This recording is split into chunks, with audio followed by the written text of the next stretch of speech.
쉬운 성경으로 있는 요한복음 1장. 태초에 말씀이 계셨습니다. 그 말씀은 하나님과 함께 계셨는데 그 말씀은 곧 하나님이셨습니다. 그분은 세상이 창조되기도 전에 하나님과 함께 계셨습니다. 모든 것이 그분을 통하여 지음을 받았습니다. 지음을 받은 것 중에서 어느 것 하나도 그분 없이 지어진 것이 없습니다. 그분 안에는 생명이 있습니다. 그 생명은 세상 사람들을 비추는 빛이었습니다. 그 빛이 어둠 속에서 빛을 발했지만 어두움은 그 빛을 깨닫지 못했습니다. 하나님께로부터 보냄을 받은 요한이라는 사람이 있었습니다. 요한은 그 빛에 대해 증언하여 자기를 통해 모든 사람들이 믿음을 얻도록 하기 위해 보냄을 받은 사람입니다. 요한 자신은 그 빛이 아니었으나 사람들에게 그 빛에 대하여 증언하기 위해 온 것입니다. 참 빛이 있었습니다. 그 빛은 세상에 와서 모든 사람을 비추었습니다. 참 빛이 되신 말씀이 세상에 계셨습니다. 세상은 그분을 통하여 지음을 받았는데도 그분을 알지 못하였습니다. 그분은 자기의 땅에 오셨으나 그의 백성들은 그분을 영접하지 않았습니다. 그러나 누구든지 그분을 영접하는 사람들, 그분의 이름을 믿는 사람들에게는 하나님의 자녀가 되는 자격을 주셨습니다. 좋은 가문에 태어난 사람들만 하나님의 자녀가 되는 것이 아닙니다. 또한 어떤 사람들의 계획이나 바람에 의해서 그리고 그들의 조상으로 말미암아 하나님의 자녀가 된 것도 아닙니다. 다만 그들은 하나님 자신이 그들의 아버지라는 사실 때문에 하나님의 자녀가 된 것입니다. 말씀이 사람이 되셔서 우리 가운데에서 사셨습니다. 우리는 그분의 영광을 보았습니다. 그 영광은 오직 아버지의 독생자만이 가질 수 있는 영광이었습니다. 그 말씀은 은혜와 진리로 충만해 있었습니다. 요한이 그분에 대해서 증언하며 외쳤습니다. 내가 전에 내 뒤에 오시는 분이 계시는데 그분이 나보다 더 위대하신 것은 내가 태어나기 전에 존재하셨기 때문이다 라고 말했는데 이분이 바로 내가 말한 그분이다. 그분의 충만하신 것에서 우리 모두는 넘치는 은혜를 받았습니다. 그것은 율법이 모세를 통해 주어졌지만 은혜와 진리는 예수 그리스도를 통하여 왔기 때문입니다. 지금까지 하나님을 본 사람은 아무도 없었습니다. 그러나 하나님이시며 아버지 곁에 계시던 독생자이신 분이 우리에게 하나님이 어떤 분이신지를 알려주셨습니다. 세례자 요한의 증언. 요한이 증언한 내용은 이렇습니다. 예루살렘에 사는 유대인들이 제사장과 레위인 몇 사람을 요한에게 보내어 당신은 누구십니까? 라고 묻게 했습니다. 요한은 그 질문에 거절하지 않고 대답했습니다. 그는 분명하게 말했습니다. 나는 그리스도가 아닙니다. 그러자 그 사람들이 요한에게 물었습니다. 그럼 당신은 누구십니까? 엘리야입니까? 요한이 대답했습니다. 아니요, 나는 엘리야가 아닙니다. 그러자 그 사람들이 물었습니다. 장차 오시기로 한 그 예언자입니까? 요한은 또 대답했습니다. 아닙니다.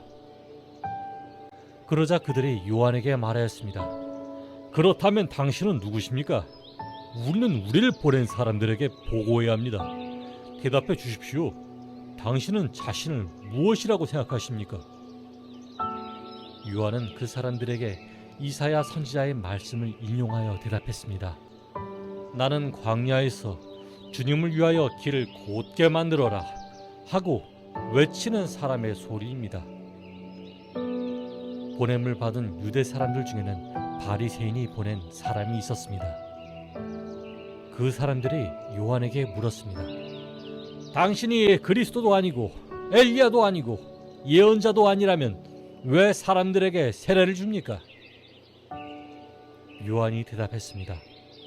나는 사람들에게 물로 세례를 줍니다. 그러나 여러분 가운데 여러분이 알지 못하는 한 사람이 서 계십니다. 그분은 내 뒤에 오시는 분이지만 나는 그분의 신발끈을 풀 자격도 없는 사람입니다. 이 모든 것은 요한이 세례를 주던 요단강 동편 베다니에서 일어난 일이었습니다. 하나님의 어린 양.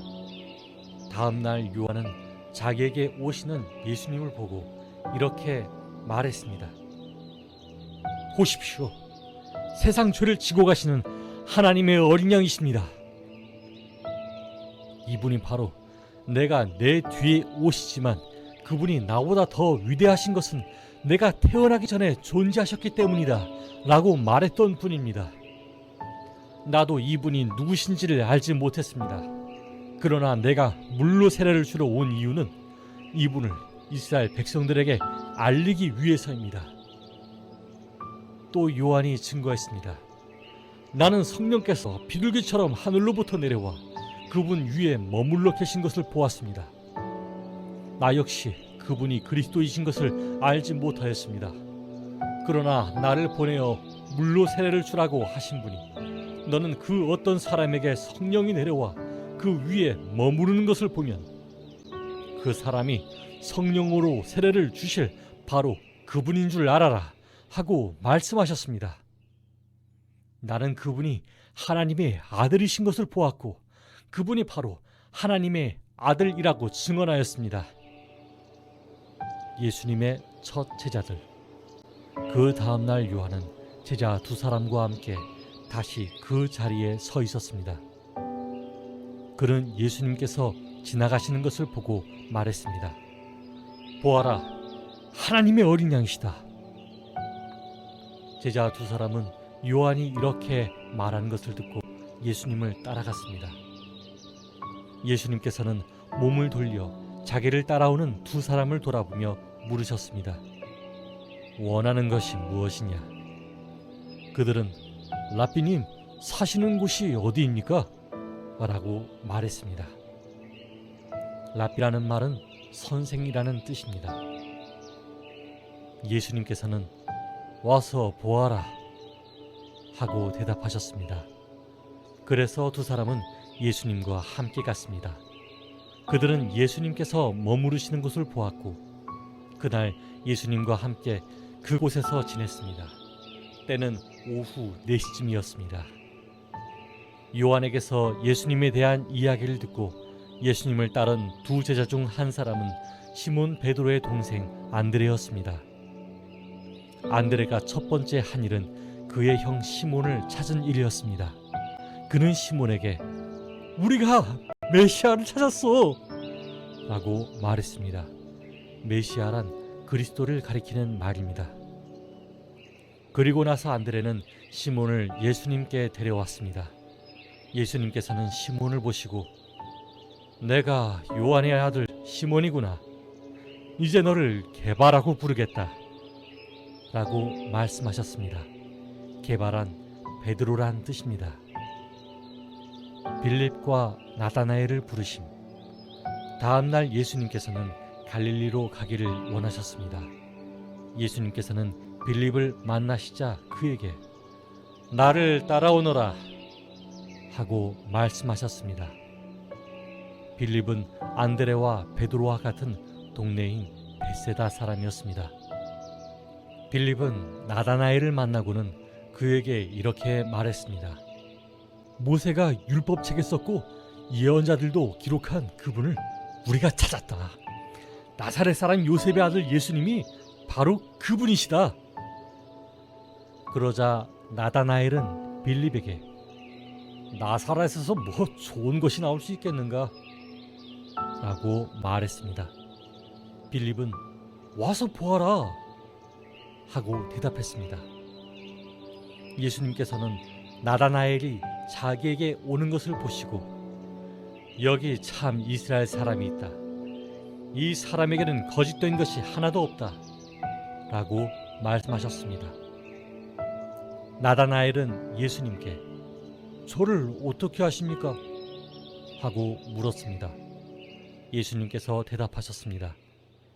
빌립이 너를 부르기 전 내가 무화과 나무 아래에 있는 것을 내가 보았다. 나다나엘은 예수님께 선생님, 당신은 하나님의 아들이시며 이스라엘의 왕이십니다. 라고 대답했습니다. 예수님께서는 나다나엘에게 내가 무화과 나무 아래에 있는 것을 내가 보았다고 말해서 나를 믿느냐?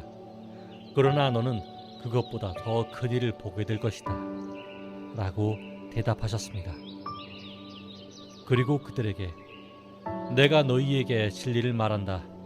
너희는 하늘이 열리고 하나님의 천사들이 인자 위에서 오르락내리락 하는 것을 보게 될 것이다. 라고 말씀하셨습니다.